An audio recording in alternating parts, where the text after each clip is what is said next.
जेके चाहिए के राखी ले अंदर, रुपये हमार हवे बिस्की बलंदर। अरे ए बाबा सुना, जेके चाहिए के राखी ले अंदर, रुपये हमार हवे बिस्की बलंदर।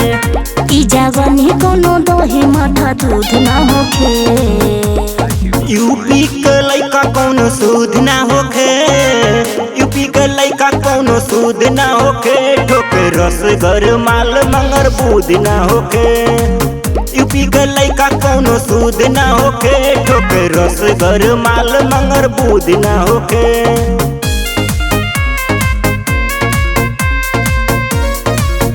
मंगर बूद ना होखे।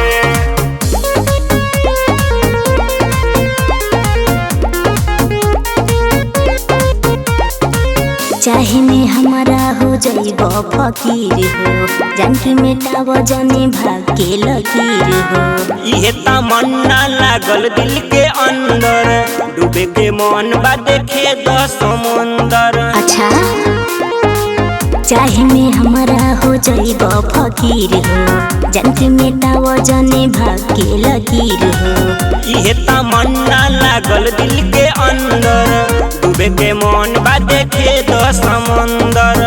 तनी सोचे दो जोगाड़ अवरुद्ध ना होखे, यूपी के लइका कोनो सूद ना होखे, यूपी के लइका कोनो सूद ना होखे। ठोके रसगर माल मंगर बूद ना होखे, यूपी के लइका कोनो सूद ना होखे।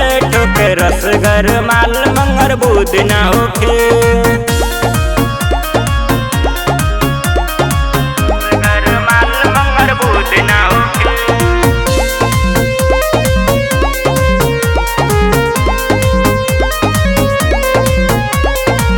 अभी दीवानन के लंबी कतार बा, धीर धर बाबू मिले के आसार बा। जीडी नीलेश जी पकड़ ली है गाटा, सुन ये जान तोहार होई ना घाटा। अरे ना बुआ, अभी दीवानन के लंबी कतार बा, धीर धर बाबू मिले के आसार बा। जीडी राम भवन पकड़ ली है गाटा, सुन ये जान तो के होई ना घाटा। अंगे अंगे जब अंगे से युद्ध ना होखे, यूपी के लइका कोनो सूद ना होखे, यूपी के लइका कोनो सूद ना होखे। ठोके रसगर माल मंगर बूद ना होखे, यूपी के लइका कोनो सूद ना होखे। ठोके रसगर माल मंगर बूद ना होखे।